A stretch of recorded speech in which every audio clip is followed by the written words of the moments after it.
आदरणीय प्रधानमंत्री जी का मार्गदर्शन प्राप्त करने के लिए उपस्थित भाइयों बहनों,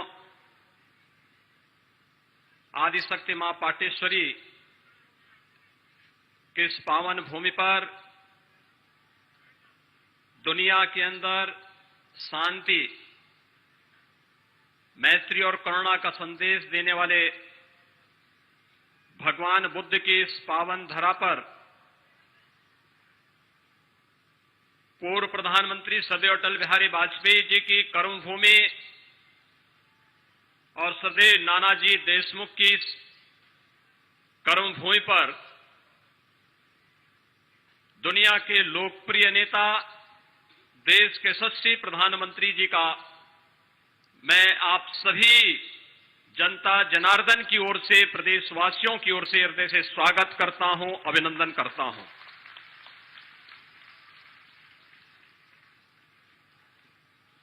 भाइयों बहनों, पूर्वी उत्तर प्रदेश आजादी के बाद से लगातार उपेक्षित था।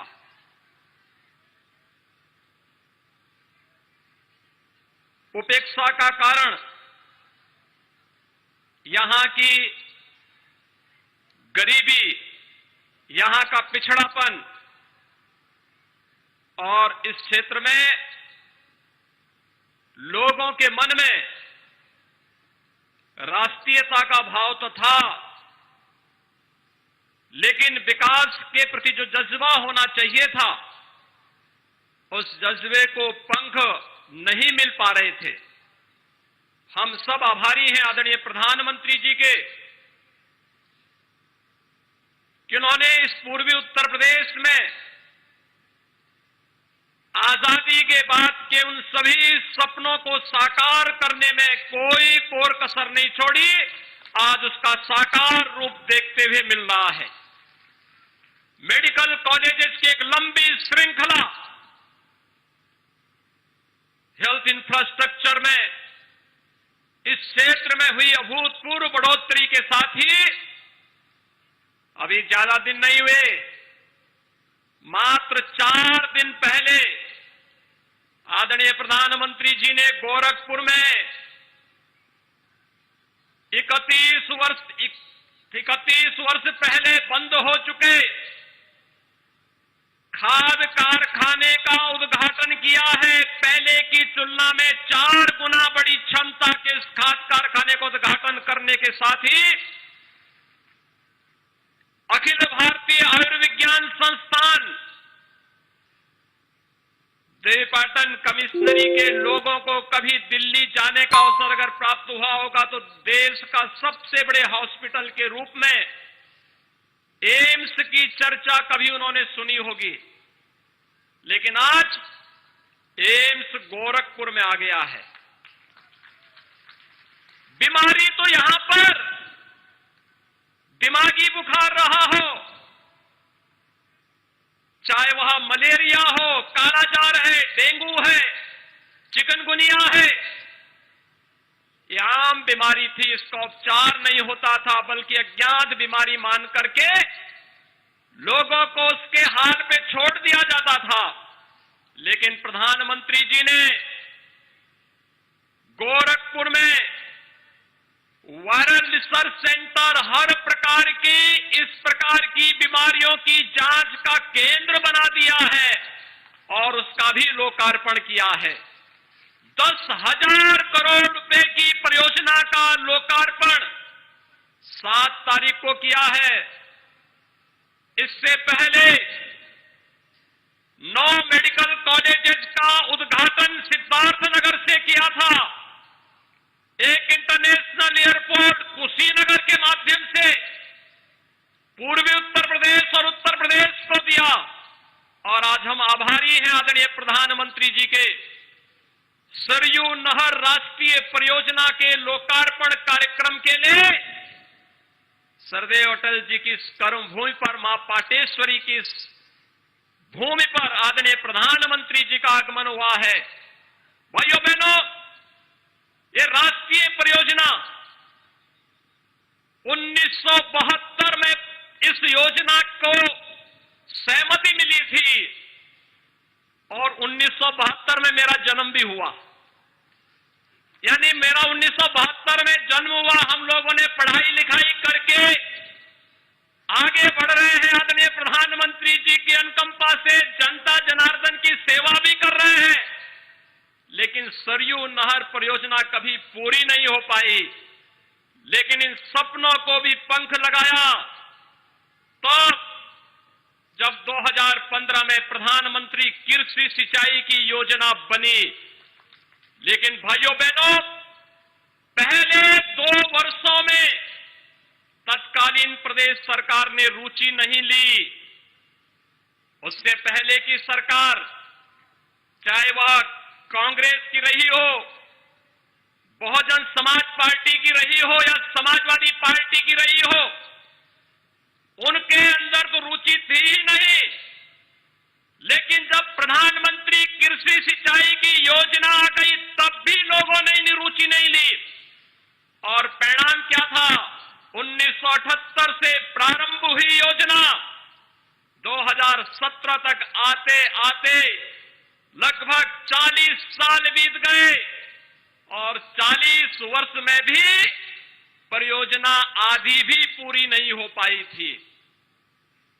लेकिन जब प्रधानमंत्री जी ने स्वयं इन योजनाओं का रिव्यू करना प्रारंभ कर दिया, समीक्षा प्रारंभ कर दी, देश के अंदर 100 ऐसी परियोजनाओं को लिया और उत्तर प्रदेश से कहा गया कि किसानों की आमदनी को 2022 तक दुगना करना है।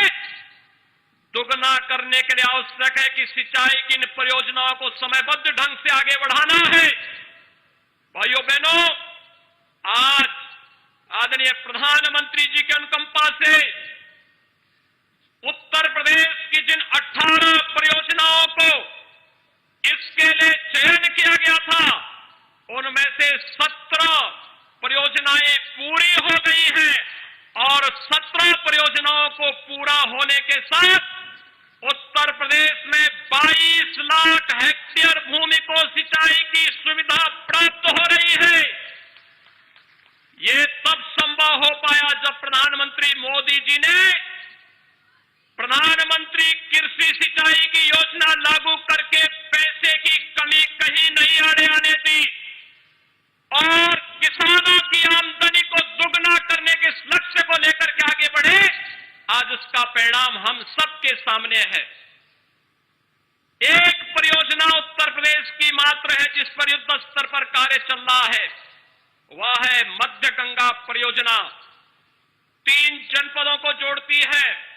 लेकिन भाइयों बहनों, देश की सबसे बड़ी परियोजनाओं में से एक इस सरयू नहर परियोजना बहराइच, गोंडा, बलरामपुर, श्रावस्ती, सिद्धार्थनगर, बस्ती, संत कबीरनगर, महाराजगंज, गोरखपुर, इन जनपदों को, जिन क्षेत्रों में लोगों ने सपना नहीं देखा था। मुझे याद है, मैं जब 1.5 महीने पहले बलरामपुर जिले में आया था तो बलरामपुर का एक किसान मेरे पास आया था। किसान के चेहरे की खुशी बताती थी कि कुछ नया मिला है। मैंने उनसे पूछा, मैंने कहा क्या है, कुछ नया मिला है क्या? उन्होंने कहा साहब नहर पूरी हो गई है। तो मैंने कहा इससे क्या लाभ है?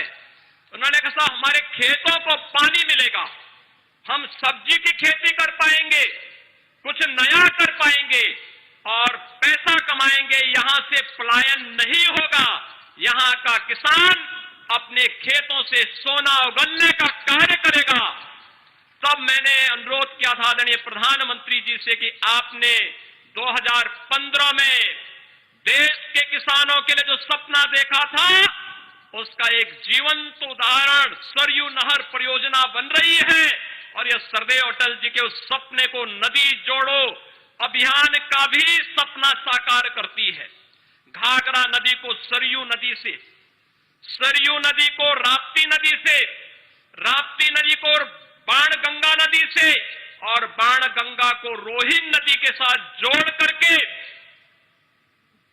उत्तर प्रदेश के 9 जनपदों की लगभग 15 लाख हेक्टेयर भूमि को सिंचाई की बेहतर सुविधा उपलब्ध कराने का एक बेहतरीन माध्यम मिल गया है। आदरणीय प्रधानमंत्री जी, मैं इसके लिए उत्तर प्रदेश की जनता की ओर से आपका आभार व्यक्त करता हूं, स्वागत करता हूं, अभिनंदन करता हूं कि आज आप स्वयं राष्ट्र को समर्पित करने के लिए इस महत्वपूर्ण परियोजना को समर्पित करने के लिए आज यहां पर आए हैं।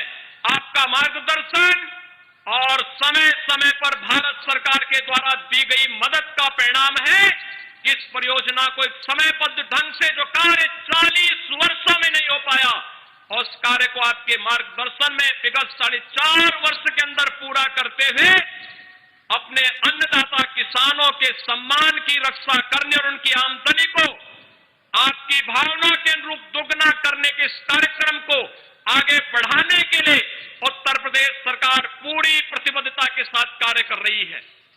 ये पूरा क्षेत्र नेपाल से जुटा हुआ क्षेत्र है।